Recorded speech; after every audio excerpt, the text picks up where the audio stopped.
What I didn't expect was just how far she'd take it. Rachel had her hooks in another man, a rich, smug real estate agent named Todd. A man who thought money could buy him anything, including someone else's wife. When I confronted her, she didn't cry or beg for forgiveness. She laughed. Actually laughed. "You were always too intense. You know that," she said, her voice dripping with venom. "God, you act like I owe you something. You're boring, Rob. Predictable. You weren't enough for me, and you'll never be enough for anyone." Those words stuck with me, burrowing into my chest like shrapnel. But instead of shattering me, they lit a fire I hadn't felt since combat. I let her believe she'd won, that I was the broken, defeated husband she pegged me as. She moved in with Todd within a week. I waited, patient, quiet. She thought she had all the power. She was wrong. I had one thing going for me. Rachel always underestimated me. She thought my silence meant defeat, but it was just discipline. Patience is something they drill into you during training, and I was a damn good student. The first thing I did was gather information. I started small. Her patterns, Todd's habits, their favorite places. Rachel and Todd were creatures of habit. They loved showing off their relationship like it was some kind of twisted badge of honor. Fine dining every Saturday, drinks at the same bar every Thursday, and late-night drives back to Todd's overpriced, gated home. I needed more, though. Details. Weak spots. I spent hours online, searching through social media, public records, even real estate listings. I found the blueprints for Todd's house: 3 bedrooms, 2 baths, and an obnoxiously large patio overlooking a pool. The man loved flaunting his wealth. Rachel wasn't much different. She couldn't help but brag, even indirectly. A tagged photo here, a check-in there. It wasn't hard to piece together their schedule. I learned where they went, what time they'd get back, and when they'd be most vulnerable. Then came the hard part, playing dumb. Rachel occasionally called to gloat, as if she missed the satisfaction of rubbing her infidelity in my face. I'd keep my tone flat, my words few. "I'm doing fine," I'd say, forcing calm into my voice. Just focusing on work. She bought it. The worst part was pretending I didn't know what she was doing. Every time she casually mentioned Todd, "Todd thinks we should remodel his patio," or "Todd's taking me to Napa next month," I wanted to snap, but I didn't. I couldn't. Instead, I prepared. There's a kind of clarity that comes when you focus on revenge. It sharpens your instincts, quiets the noise. I spent weeks training my body, running drills in my head, refining my plan. Breaking into Todd's house would be easy. The hard part would be timing it perfectly. Rachel thought she could humiliate me, discard me like yesterday's trash. Todd thought his money made him untouchable. They both had no idea who they were dealing with. The first time I parked outside Todd's house, I felt the adrenaline kick in. It wasn't nerves. It was that familiar rush from years of running operations. His neighborhood was a caricature of suburban wealth. Perfectly trimmed hedges, spotless sidewalks, and houses so similar they looked like they'd been stamped out of the same mold. Todd's house was the biggest on the block, naturally. A monstrosity of glass and stone with a sprawling front yard and a gate that was more for show than security. I scoped the area during the day, taking note of security cameras, motion lights, and the lazy rotation of the neighborhood patrol car. Amateur setup. The cameras? Easy to avoid. The gate? I could climb it in less than 5 seconds. The motion lights? Laughable. Todd clearly never thought someone might target him. He lived in a bubble where the biggest threat was a nosy HOA letter about lawn maintenance. I spent the next few nights watching. Rachel's car was always parked in the driveway by 9 p.m. Todd was a creature of comfort, shutting off the lights in the main living room around midnight. They rarely stayed up late, probably too exhausted from congratulating themselves on their wonderful lives. The most interesting discovery came when I trailed Rachel to a local boutique. She didn't notice me, of course. She was too busy chatting with a friend about Todd's business trip scheduled for the weekend. 3 days alone in his mansion. Perfect. I didn't act immediately. There was no room for mistakes. The next step was testing Todd's house. That night, I slipped into the neighborhood again, parking a few blocks away. I approached the gate under the cover of darkness, my movements quiet and deliberate. Climbing it was as easy as I'd imagined, and within minutes, I was in his backyard. The house loomed over me, its glass doors revealing a meticulously designed interior. I tested the back door. It was locked, of course, but the window near the kitchen wasn't as secure as it looked. I popped it open with minimal effort, sliding inside like a shadow. I didn't stay long, just enough to confirm my suspicions. No alarm system beyond a cheap, outdated one I could bypass. Todd's arrogance was my greatest ally. When I slipped back out, I felt the cold night air hit my skin, and for the first time in months, I smiled. When Todd's business trip rolled around, I was ready. I spent the morning triple-checking my gear. Gloves, tools, a burner phone. Every detail had been accounted for. This wasn't about rage or impulsiveness. It was calculated, cold, and methodical. By early evening, I was parked in the same spot I'd used before, 2 blocks from Todd's house. Rachel had arrived just after 7 p.m., a bottle of wine in hand, and let herself in with that smug confidence she always carried. Watching her stroll into his house like it was hers made my blood boil, but I kept my focus. I waited until the neighborhood settled into its usual stillness. Porch lights flicked off, windows went dark, and the patrol car did its lazy loop before disappearing entirely. The clock read 1 a.m. when I finally moved. The climb over the gate was effortless, just like before. I stuck to the shadows, circling to the back of the house. My gloved fingers found the same loose window, and within moments, I was inside. The house smelled of expensive cologne and wine. It was eerily quiet, save for the faint hum of the central air. I took a moment to let my eyes adjust, scanning the open-concept living room. The lights were off, but the moonlight streaming through the floor-to-ceiling windows was more than enough. I moved silently down the hallway toward the master bedroom. Todd's place was as over-the-top as I'd expected. Marble floors, abstract art on the walls, and a chandelier in the dining room that probably cost more than my car. At the door to the bedroom, I paused, listening. Rachel's voice drifted out, low and slurred. "You think you're so clever, Todd," she mumbled. Her words slightly slurred. I could picture her, sprawled out on the bed, drunk on his wine and her own self-satisfaction. But there was no Todd to respond. I stepped closer and realized she was on the phone. "No, I haven't told him yet," she said, her voice sharp now. "What's the rush? He's not going anywhere. I just need to ride this out until the divorce is final." Her words stopped me cold. Divorce? My fists clenched as I pieced it together. She wasn't just cheating. She was planning to bleed me dry, and then waltz off into her new life with Todd. The realization didn't enrage me. It steadied me. This wasn't just payback anymore. It was justice. I eased the door open just enough to see her. She was lying on the bed, glass in one hand, phone in the other, oblivious to the danger she'd just invited into her sanctuary. She ended the call, muttering something under her breath, and leaned back against the headboard. I stepped into the room, the plush carpet muffling my approach. Rachel didn't notice at first. Her eyes were closed, a satisfied smirk playing on her lips. I wondered what she was dreaming about. The life she thought she'd have without me? The money she'd steal under the guise of a divorce settlement? When I spoke, my voice was low and steady. "Expecting someone?" Her eyes snapped open, wide and terrified.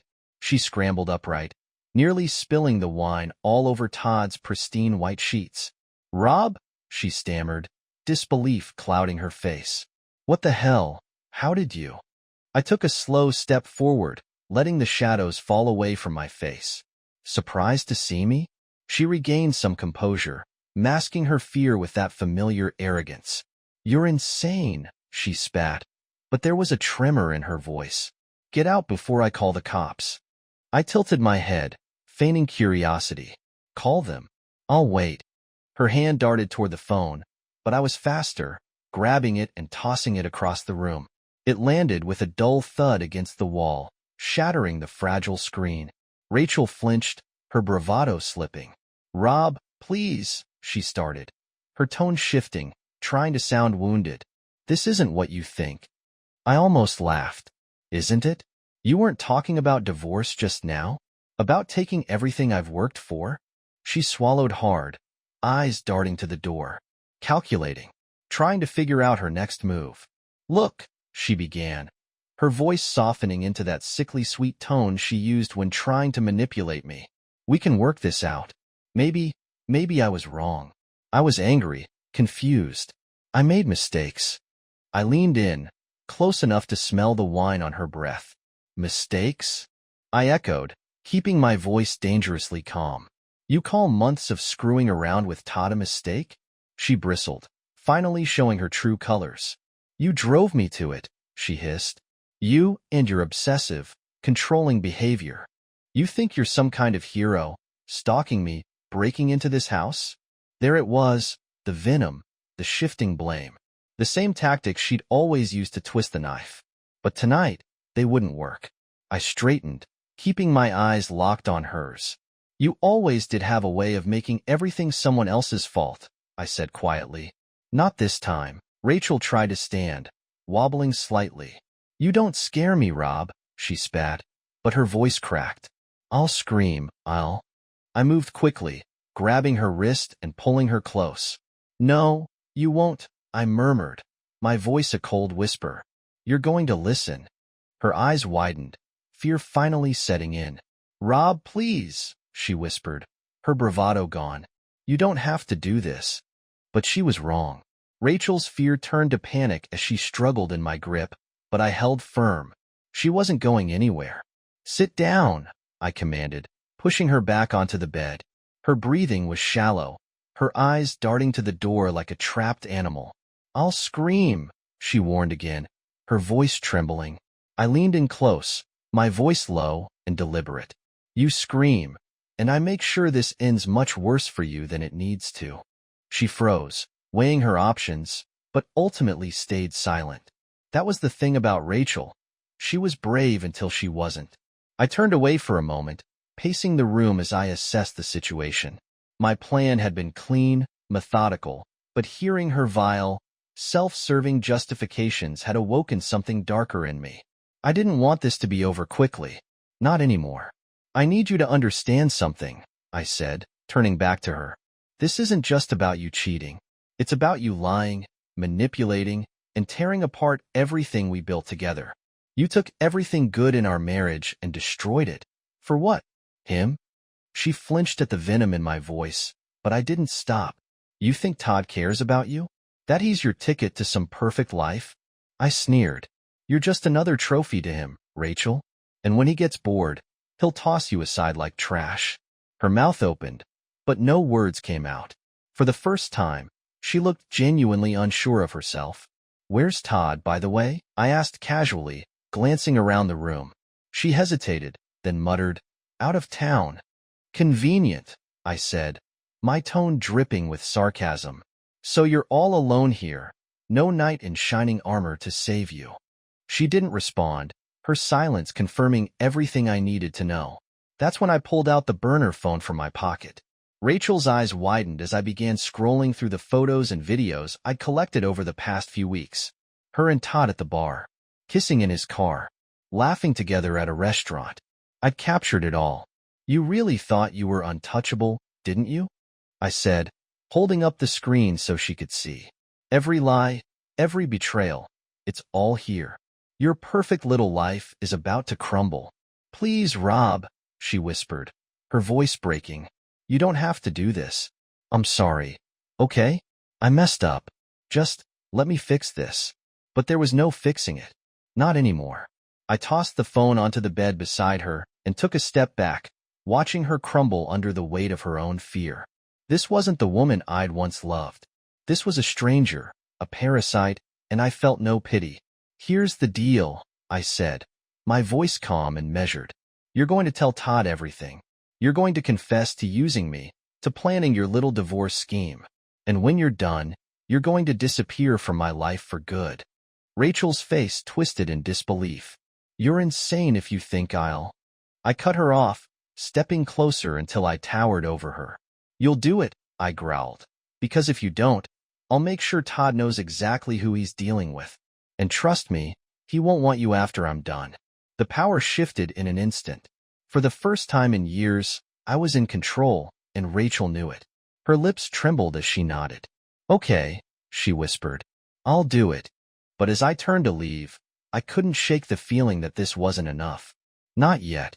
Rachel's whispered agreement wasn't enough to quell the storm brewing inside me. As I walked back through the dim hallway, I realized I wasn't satisfied. Letting her go with nothing but fear didn't feel like justice. It felt like a cop-out. I stopped at the kitchen counter, my hands gripping the smooth edge as I steadied myself. Images of Todd, Rachel, their smug, carefree faces, flashed in my mind like snapshots from some cruel joke. No, this wasn't over. I took my time moving through the house, reacquainting myself with its layout. Todd's study, the living room, the kitchen. It was all as pretentious and polished as I'd imagined. I found his bar in the corner of the living room, a sleek glass cabinet stocked with expensive whiskey and wine, the kind of bottles he probably bragged about at parties. Pulling out a bottle of scotch, I unscrewed the cap and took a swig, letting the burn calm my nerves. I couldn't leave yet. Not until I'd sent a message they'd never forget. Rachel must have heard me moving around because she appeared at the edge of the hallway, her face pale and unsure. "What are you doing?" she asked, her voice shaky. I turned to face her, the bottle still in my hand. "Making myself comfortable," I said, my tone casual. Her eyes darted to the door, and I could see her weighing her options again. I decided to make it easier for her. "Don't even think about running," I said calmly. "You won't get far." Rachel hesitated, then crossed her arms over her chest. "You've made your point, Rob. Just leave already." I chuckled, the sound low and humorless. "Oh, Rachel, you still don't get it, do you?" I took a step toward her, and she instinctively backed up. "This isn't about making a point. It's about consequences. Something you've never had to deal with because you've always been good at shifting the blame." Her lips parted like she was about to argue, but I raised a hand to silence her. "No more excuses. No more lies. Tonight, you're going to see what happens when you play with fire." I brushed past her, heading back to the master bedroom. She followed reluctantly, hovering near the door as I rummaged through Todd's dresser. I wasn't looking for anything in particular, just something personal, something meaningful to him. I found it in the bottom drawer, a framed photo of Todd and Rachel, smiling on a beach somewhere tropical. I held it up, studying their blissful expressions. "Nice picture," I said, glancing at Rachel. "Did he take you there, or did you con him into it?" Her silence spoke volumes. I smashed the photo frame against the edge of the dresser, the glass shattering into pieces.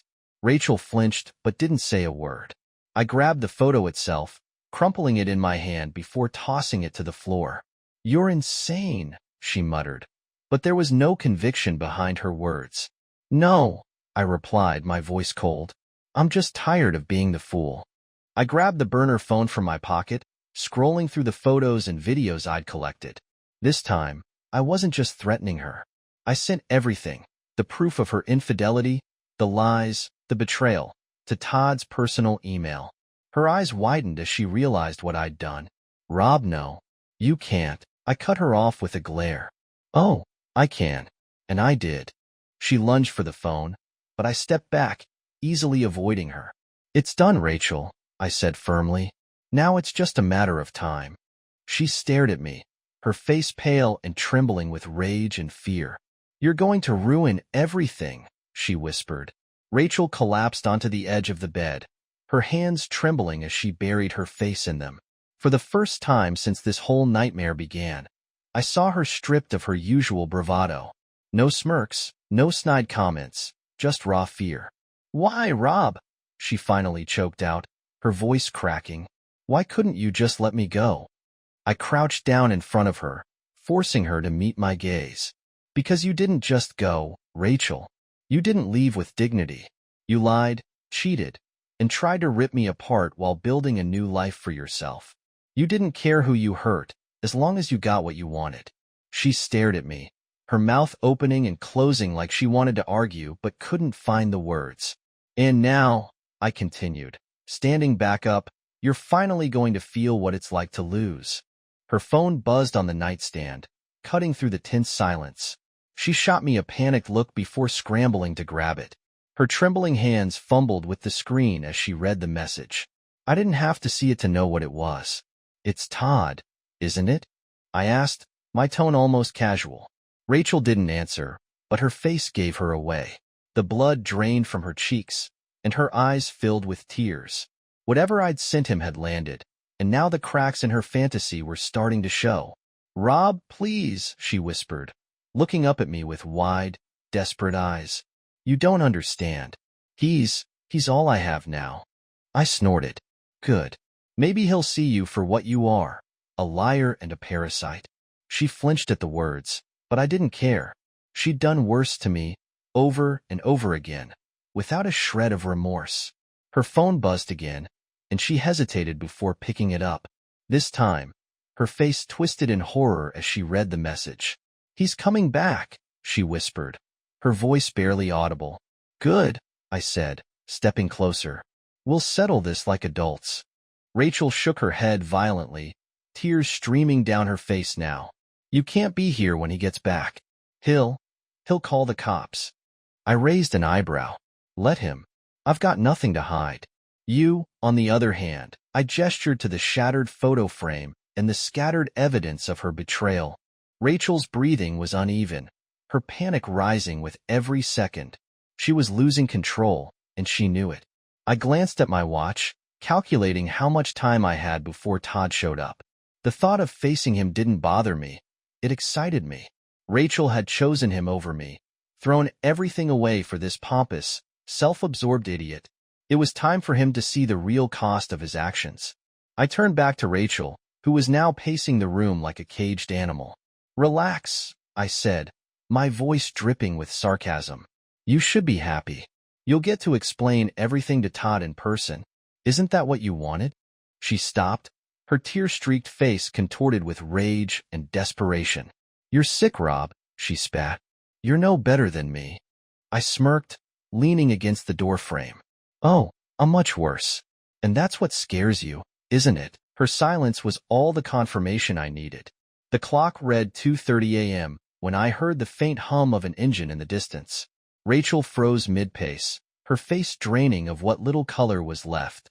She turned to me, her eyes wide with desperation. "Rob, please," she whispered, clutching the edge of the dresser like it could anchor her to reality. "You don't have to do this. Just leave. We can forget this ever happened." I shook my head slowly, my expression calm and cold. "I'm not going anywhere, Rachel. Not until this is finished." The sound of tires crunching over gravel grew louder, and then the headlights swept across the front windows. Todd was home. Rachel started to panic, frantically grabbing at my arm. "Please. He doesn't know you're here. He'll call the police. This is insane." I pulled my arm free, my voice low and steady. "Let him call them. I'll be happy to tell them everything." The front door opened, and Todd's voice echoed through the house. "Rachel? What the hell is going on?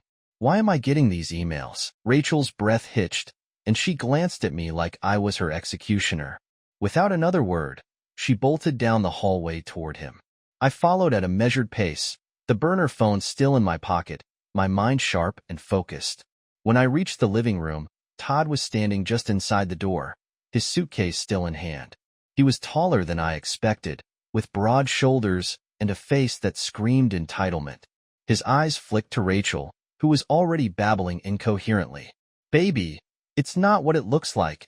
I can explain," she stammered, tears streaming down her face. Todd held up a hand to silence her, his jaw tight as he glared at her. "Not what it looks like," he snapped. "You've got to be kidding me. I've seen everything, Rachel.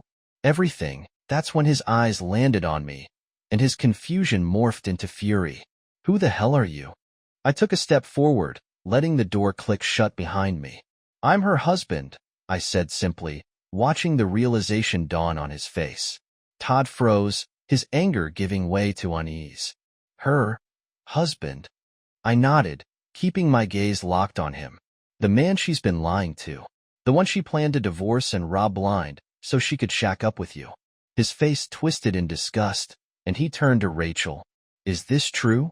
Rachel stepped closer, grabbing at his arm. "No. He's lying, Todd. He's just trying to ruin us." I let out a humorless laugh, pulling the burner phone from my pocket. "Lying? Then I guess these photos and texts are fake too." I tossed the phone onto the coffee table, where it landed with a loud clatter. Todd stared at it, his hands curling into fists. Rachel, what the hell is going on? Rachel broke then, collapsing into a sobbing heap on the couch. I didn't mean for it to happen like this, she wailed. I love you, Todd. I was going to leave him. I swear. Todd stepped back, shaking his head in disbelief. You've got to be kidding me. This is insane. I crossed my arms, watching the scene unfold like a director observing his masterpiece. Insane is a good word for it, I said. Welcome to the mess you helped create, Todd. Todd's eyes snapped to me, anger flaring again. You don't belong here. Get the hell out before I cut him off, stepping closer until we were nearly nose to nose. Before you what? Call the cops? Go ahead. Let's air this out for everyone to see. He faltered, his confidence crumbling under the weight of the situation. He was so used to getting his way, but now he was out of his depth, and he knew it. Rachel sobbed louder, curling into herself on the couch. The woman who had spent months tormenting me, lying to me, manipulating me, was now a broken shell. I didn't feel an ounce of pity. The room was heavy with tension, the kind that makes every second stretch into an eternity. Todd's anger was teetering on the edge of boiling over, but it was the kind of rage that came from humiliation, not conviction. Rachel was a mess, clutching a throw pillow like it was her last defense against the world crumbling around her. Todd broke the silence first. This is insane, he said, his voice cracking under the weight of what he'd walked into. Rachel, you told me you were done with him, that he was just some controlling loser who wouldn't let go. Is that what she told you? I asked, tilting my head as I looked at him.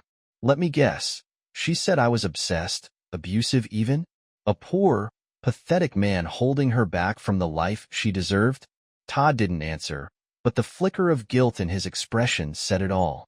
She always was good at playing the victim, I continued, stepping closer. But let me tell you something, Todd. She's no victim. She's a predator. She latches onto people, drains them dry, and moves on when they're no longer useful. You're just the next in line.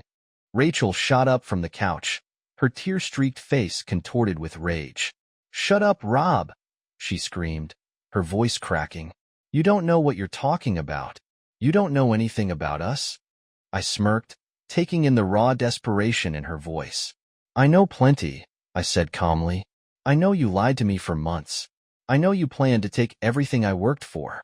And I know you'll do the same to him the moment it suits you. Enough. Todd snapped, his voice finally rising to meet the chaos. He turned to Rachel, his face flushed with anger. Is any of this true? Were you planning to screw me over too? Rachel shook her head furiously, her voice trembling. No, of course not. I love you, Todd. Don't, Todd interrupted, holding up a hand.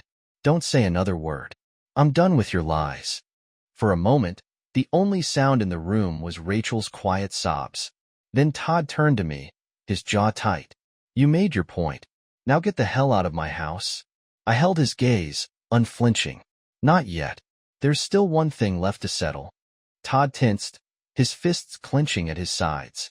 What the hell does that mean? I took a step closer, lowering my voice. It means you don't get to walk away from this unscathed. You knew she was married, and you didn't care. You thought you could just take what you wanted, and I'd roll over like some beaten dog. Well, I'm not that man, Todd. Todd's confidence wavered, and I could see the cracks forming in his composure. He wasn't used to being challenged, and he didn't know how to handle it. What do you want? He asked finally, his voice low and cautious. I smiled, but there was no warmth in it. You'll find out soon enough. Todd's bravado melted into uncertainty as I stood my ground, the weight of the situation bearing down on him. Rachel had curled into the corner of the couch, clutching a pillow like it could shield her from the reckoning. I'm not here for your money, I said to Todd, my voice calm and cold. I don't want your house, your cars, or any of the things you think make you a man. This isn't about material things. It's about taking back control. Todd took a step back, his shoulders stiff. What the hell does that mean? You've already sent those emails. You've already blown this up. What else is there? I turned my gaze to Rachel, who flinched under the weight of it. There's the truth, I said simply. The whole, unvarnished truth. Todd glanced at her, his jaw tightening. What truth? Rachel shook her head, her voice trembling. Don't, Rob. Please don't.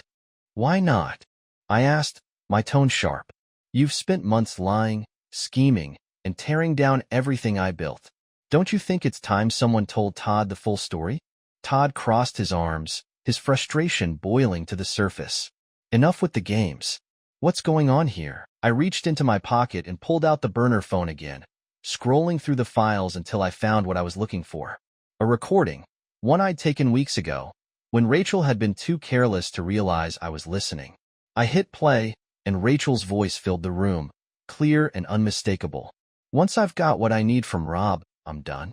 He's just a means to an end. Todd and I are the real deal. Rob's too pathetic to fight back. Rachel lunged for the phone, her panic spilling over. Turn it off. Stop it. But Todd was faster, grabbing her by the arm and pushing her back onto the couch. His face was pale, his eyes fixed on the phone like it was a ticking bomb. You were using me? He demanded, his voice trembling with rage. Is that what this was? A game to you? Rachel shook her head frantically, tears streaming down her face. No, it's not like that. I love you, Todd. I swear. Todd turned to me, his face contorted with fury. You're lying. You made this up to turn us against each other. I laughed, a bitter, humorless sound. Believe what you want, Todd. But deep down, you already know the truth. She used me, and she's using you. She's a parasite.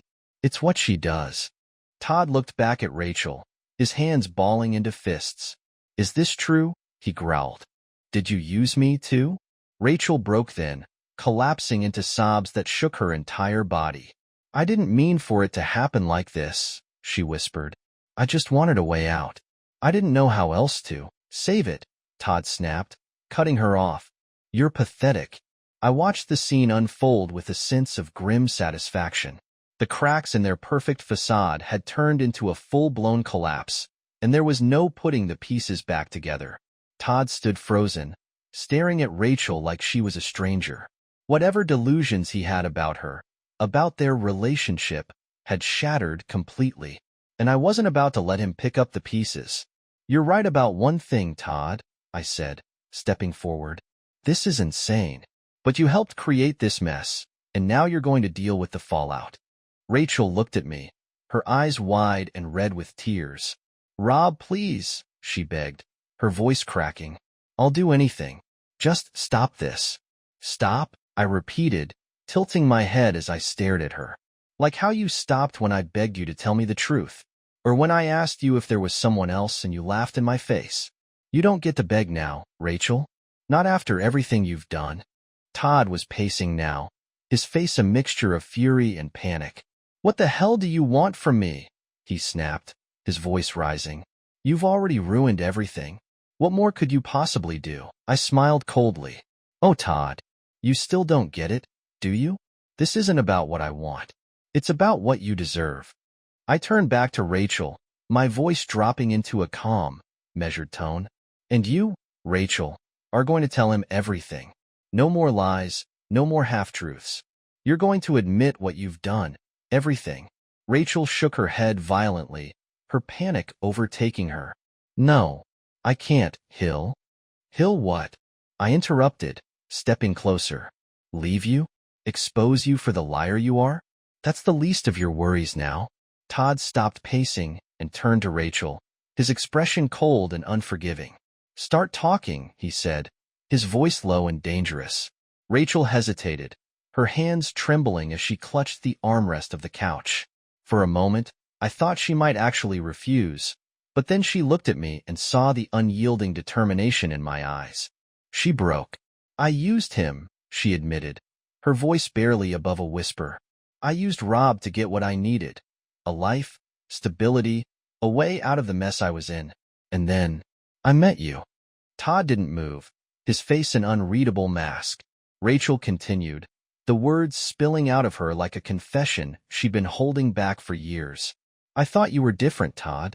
I thought you could give me everything I wanted. But I didn't think. I didn't think it would end like this. Todd let out a bitter laugh, shaking his head. You didn't think? That's your excuse? He looked at me, his anger shifting. And you? What's your plan here? Ruin both of us and ride off into the sunset? I shrugged. I don't need to ruin you. You'll do that to yourself, just like she did to me. Rachel sobbed quietly on the couch, her once perfect facade now crumbling into nothing. Todd, on the other hand, looked like a man on the verge of losing control. I reached into my pocket one last time and pulled out the burner phone. With a few swipes, I sent the evidence not just to Todd's email, but to everyone in Rachel's life who mattered, her family, her friends, even her boss. There, I said, holding up the phone for both of them to see. Now everyone knows the truth. Rachel let out a strangled cry, burying her face in her hands. Todd stared at me, his expression a mix of fury and disbelief. You're insane, he said finally, his voice trembling. Maybe, I replied, my tone icy, but I'm free. Without another word, I turned and walked out the door, leaving the wreckage of their lives behind me.